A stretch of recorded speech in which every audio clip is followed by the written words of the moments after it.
Assalamualaikum warahmatullahi wabarakatuh.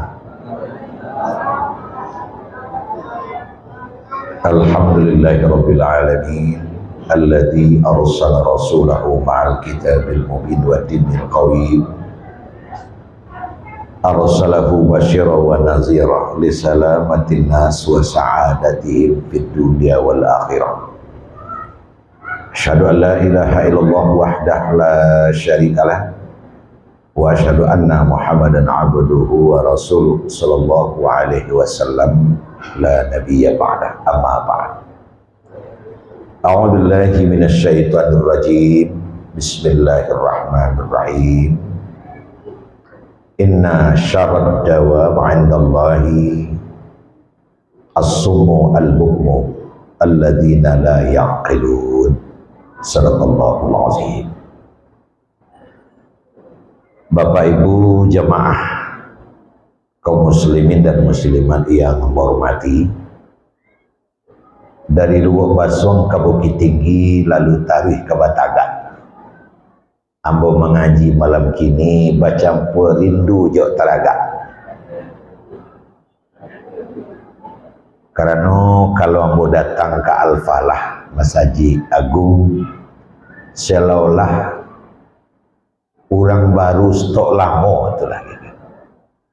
Alhamdulillah dengan selamat ambo bisa datang dan bisa secara penuh mengikuti sholat maghrib, dan insyaallah kita akan bersama-sama sampai besok insyaallah.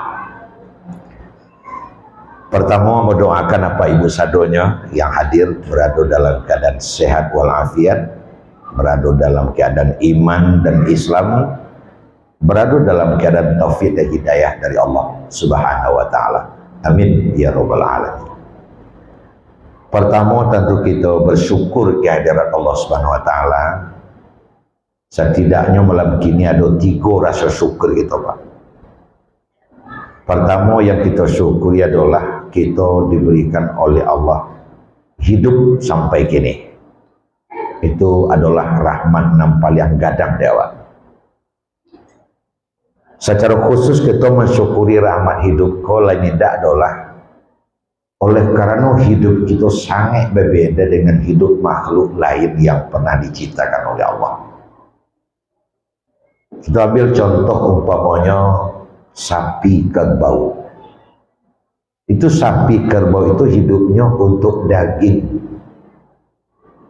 Sehingga sapi ataupun kerbau termasuk kambing itu yang berhasil hidupnya adalah nantaba dagingnya. Jadi orang kalau pandai bagu balut taba dagingnya, itu banyak orang yang ingin kalau dapat ini mengobalokan terananya. Karena memang ukuran berhasil tidak berhasilnya terana adalah di daging. Tinggi rendahnya arago sapi kerbau di daging. Karena memang Allah menciptakannya adalah untuk daging. Lain halnya dengan kita manusia, kita hidup bukan untuk daging. Kalau hidup kita untuk daging, tentu sesuai yang kita sampaikan tadi, tentu orang yang berhasil hidupnya orang nampel yang gapuk jadinya. Nampel yang dapat dagingnya, itu yang paling berhasil hidupnya. Nah ternyata di dalam tatanan kehidupan manusia, gemuk dan kurus itu tidak jadi masalah. Oleh karena itu kepada bapak dan ibu, saudara-saudara sekalian yang merasa gemuk, jangan kedorong berbesar hati pula. Dan yang kurus jangan berkecil hati pula. Karena gemuk dan kurus bagi kehidupan manusia itu tidak jadi ukuran. Kok gagapuk malah, kok kakuri malah. Tapi apa hakikat kehidupan bagi kita manusia? Hakikat kehidupan kita adalah ibadah. Itu sudah digariskan oleh Allah di dalam Al-Quran. Kalau secara wa'idunya lah do SK-nya. Wa ma khalaqatul jinna wal insa illa liya'budun. Kami tidak jadikan jin dan manusia melainkan untuk beribadah kepadaku. Jadi ukuran keberhasilan hidup bagi kita manusia adalah ketebalan, kesempurnaan ibadah. Makin banyak ibadah, makin sempurna ibadah, itu artinya makin berhasil hidup kita. Nanti dituju makin tercapai, nanti dicari makin bersombong. Nah, kalaulah bicara masalah ibadah, kok tidak bisa dilapihkan dari durasi waktu yang dapat digunakan untuk melaksanakan ibadah. Makin banyak waktu tersedia, makin banyak waktu longgar yang bisa digunakan untuk beribadah, maka ada kemungkinan ibadah kita makin banyak. Makin sempit waktu, ibadah kita kemungkinan makin sedikit. Oleh karenanya, ketika kita masih diberikan kesempatan oleh Allah hidup, sangat kita syukuri.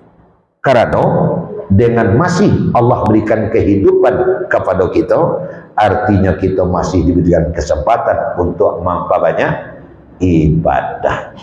Akulah makanya pas bangun tidur pagi, itu yang pertama kita bersyukur tentang hidup dulu.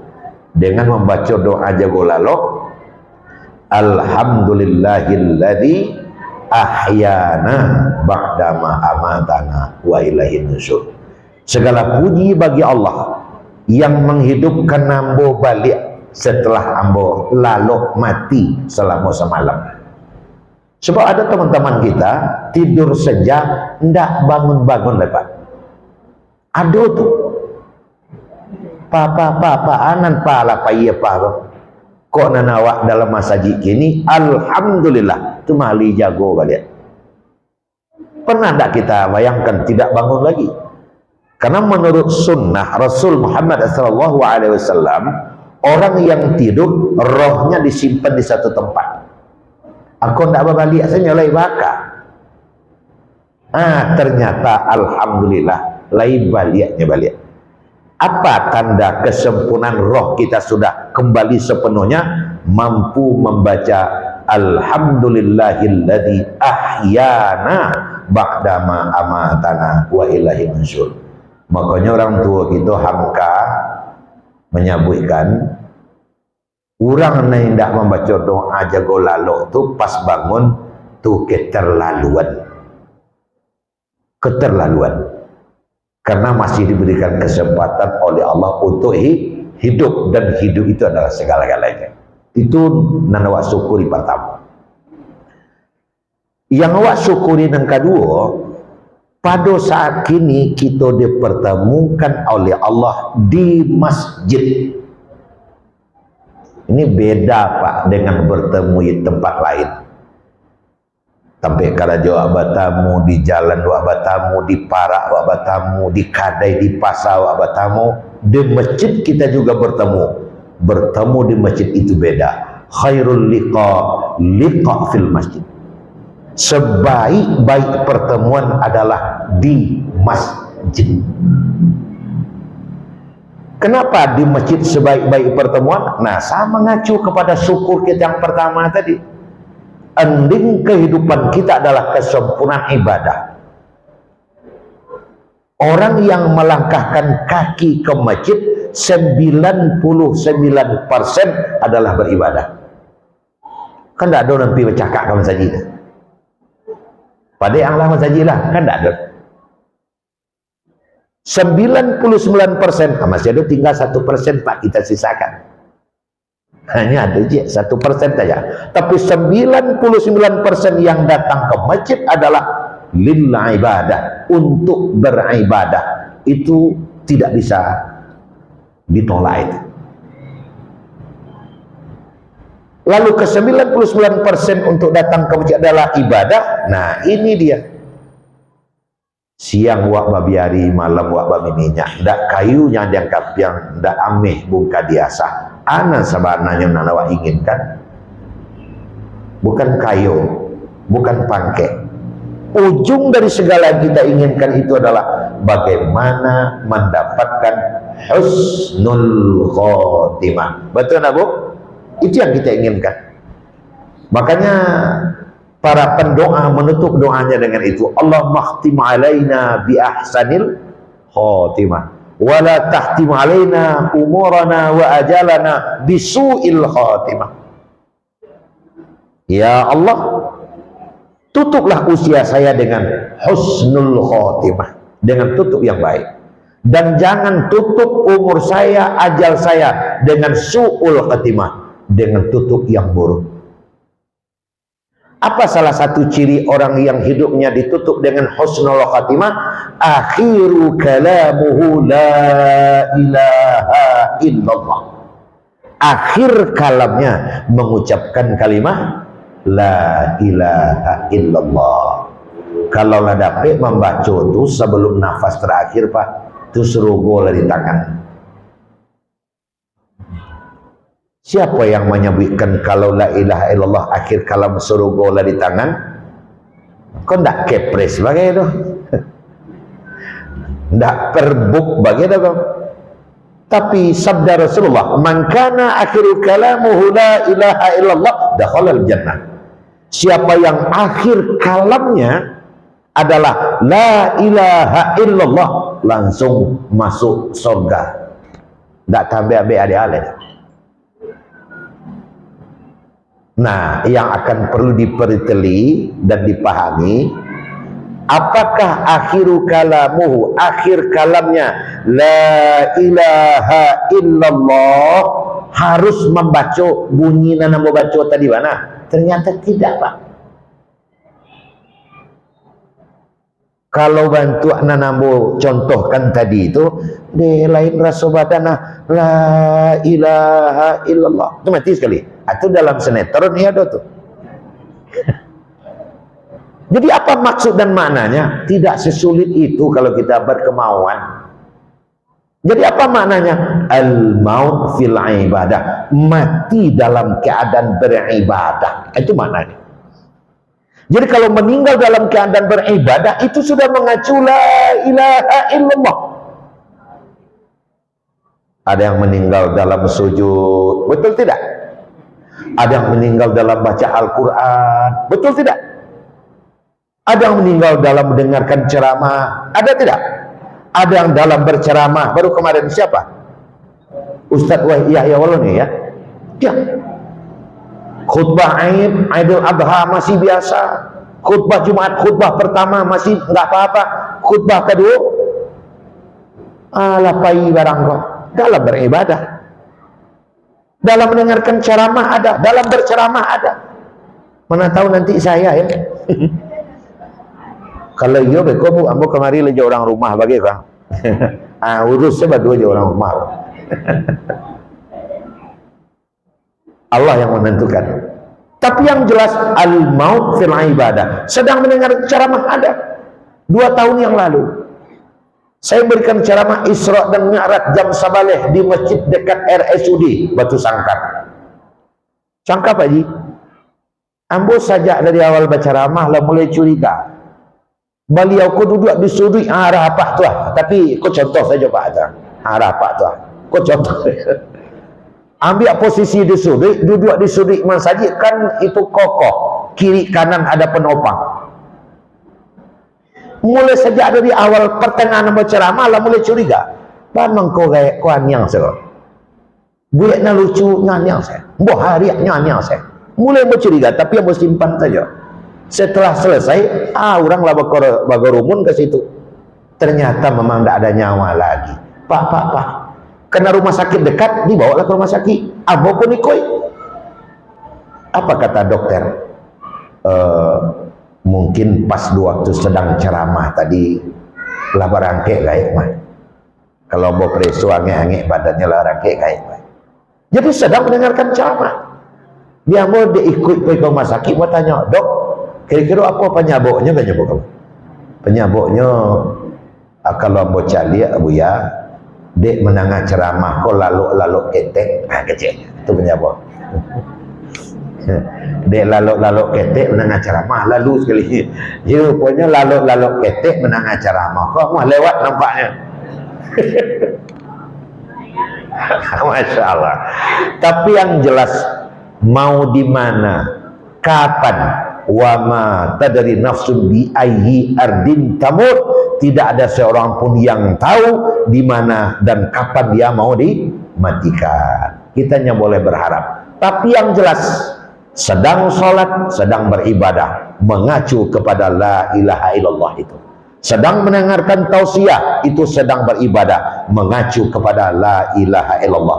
Sedang mendengar ceramah sajalah ibadah, kuno lemah dia kan ceramah, itu sudah la ilaha illallah. Sedang tawaf, sedang baca Quran di Masjid Raya Bukit Tinggi tahun 81. Wah, berapa sekali? Lalu.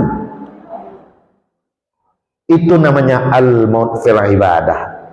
Nah, Bapak Ibu, makna akhir kalam la ilaha illallah adalah mati dalam keadaan beribadah. Nah, tadi saya sampaikan, orang yang berangkat menuju masjid 99% sedang beribadah. Nak kadang tiup di masjid, nak disyukuri.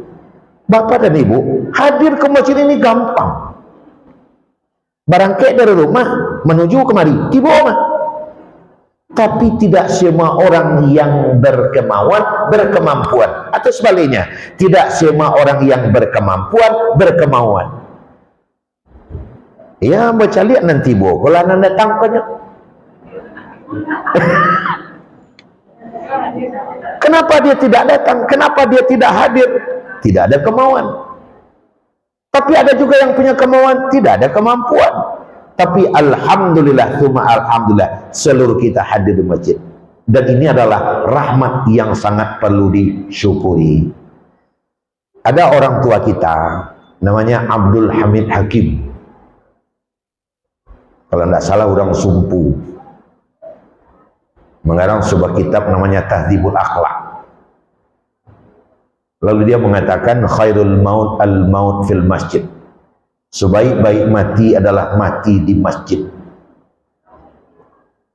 Lancak di siku mati. Di mana saja boleh mati, di mana saja bisa mati, Allah yang mentakdirkan.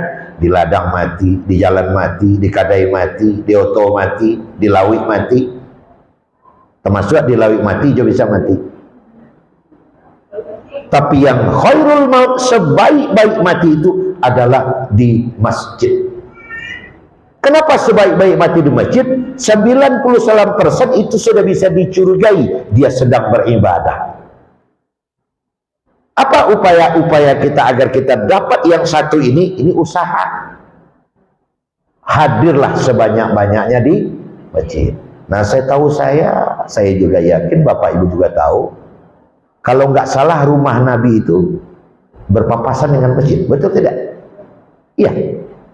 Ada lorong, makanya al-mihrab itu, mihrab itu artinya masjid yang menjorok. Fil mihrab, di situ Nabi tinggal. Di awak mihrab kan itu, nah ada orang tinggal situ dah.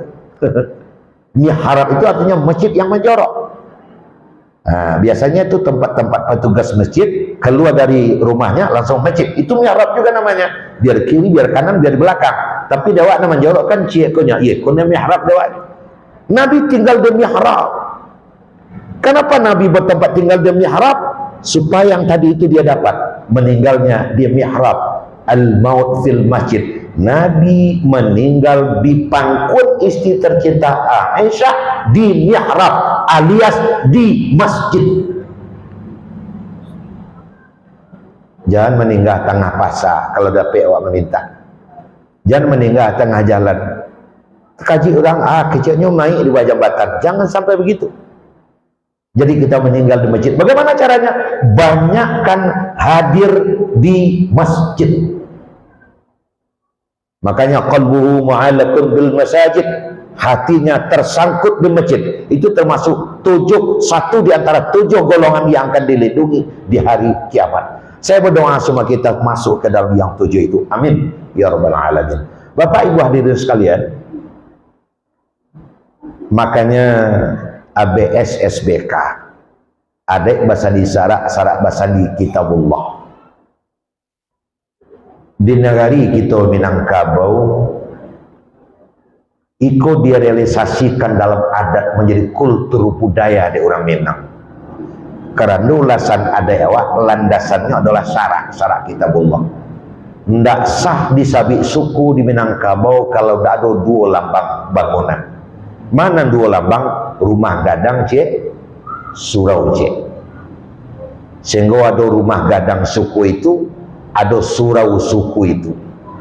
Setiap rumah gadang lain suku, lain bentuknya, walaupun formula umumnya sama, bagonjong, tapi berbeda. Rumah gadang orang Caniago, bukan Caniago kan, makanya Alizar Chan kan begitu.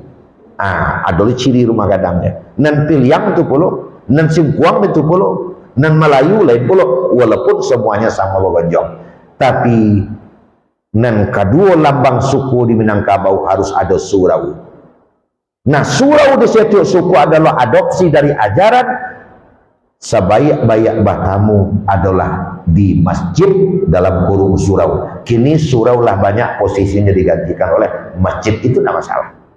Nah, Bapak Ibu hadirin sekalian, pertanyaan yang perlu diajukan ke Bakihto dan Basamu untuk mempakwe kajian malam ini, ada tidak di Minangkabau rumah gadang menyediakan tampek lalu untuk anak muda? Untuk anak muda kasihnya tidak ada, bro. Tampek lalu tidak ada untuk anak muda di rumah gadang. Untuk anak-anak yang masih muda ada. Tapi kalau lah balik berakal tak boleh lalu di rumah ni. Di mana lalu lek ya? Nah, itu dia di surau. Kalau lah mulai gadang berubah, soro masih lalu di rumah, kena cemeh dek kawan semua gadang. Yang menyusu jarang gaya itu aja. Habis itu nyebut yang lagi ke surau. Di suraunya lalu leh. Seketika nya sarok lalu di surau, akan terjadi kebiasaan di surau, kebiasaan di masjid, sehingga menjadi yang orang Minang menjadi nyatu dengan kehidupannya orang Minang. Basurau ko barang biasa, sehingga tradisi kehidupan orang Minang tu 3 au. Bara au bu? 3 au tadi? 3 au. Pasurau, pagurau, palapau. Palapau itu ekonomi yang kasihnya Pak. Mengawak kau minum kopi, kau jong, kau nak kemanakan, ada mengalih di situ. Pagurau membina ukhuwah. Kau ada nang kapati di kerajo kan, kerajo bersama-sama duduk surang basampi-sampi, duduk sama balapalapang. Desianu kawanyu isok kawatagak rumah. Bersama-sama pergi karibo. Sehari saja cukup bahan kesedoalannya. Tuasanya pagurau. Tapi nanawa ambil kini pasurau. Ambo Republik Indonesia mulai dari Aceh sampai Papua ndak lo warana ndak boturi leh.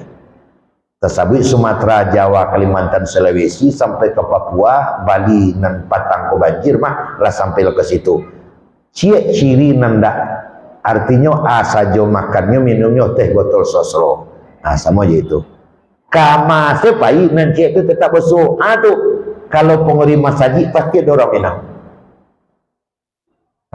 Amalnya paji mangguak-guak tu asa hadok mas saji ada orang Minang pengerimnya itu. Kadang ketuanya, kadang setarisnya.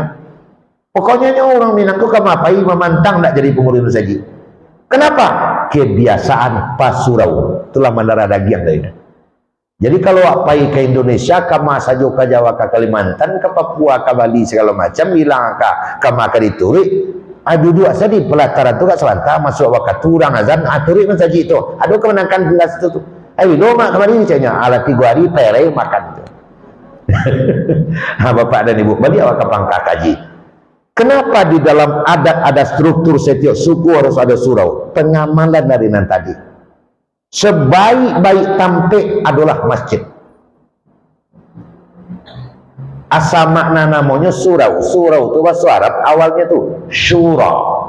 Diimalahkan ke dalam bahasa Arab artinya tampek musyawarah. Syura. Surau bahasa Arabnya. Jadi lihat tu nang kadipakolahkan, boleh ayat kadipambuluakan, boleh kata dimufakati di surau. Abang mengko sampai waktu itu, Bapak dan Ibu yang hormati, kalaulah di surau mengecek bermusyawarah, insya Allah kapalo dingin. Bang mengko kapalo dingin, awak mengecek bermusyawarah, mencari boleh ayat kapabula boleh kata kamu pakai sudah solat. Habis lu bicara, habis lah sudah sama Isa di surau di masjid.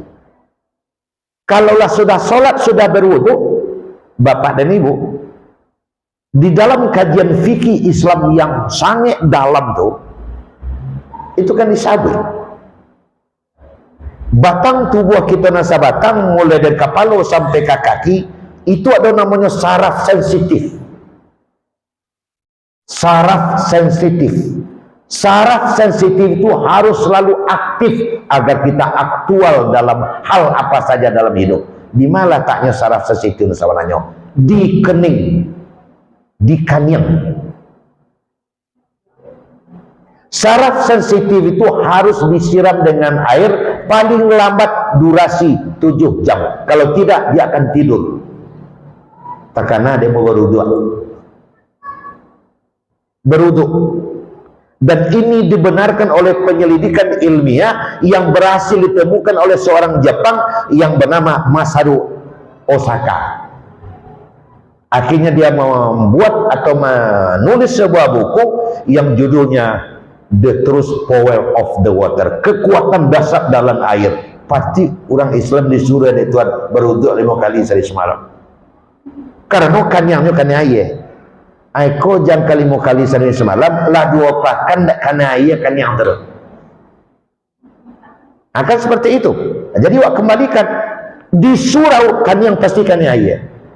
Cek, yang kedua, menurut analisa dan penerawangan ambo yakin apa dan ibu dan saumu atau mungkin nanti hati ambo akan lebih tahu dan lebih merasakan.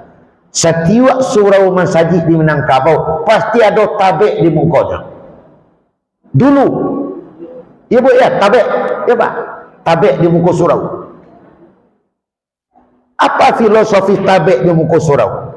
Itu bukan untuk paham buang hari ini tidak ada. Tok pelo, tok pemandian nak mengaji, nah itu untuk berwuduk.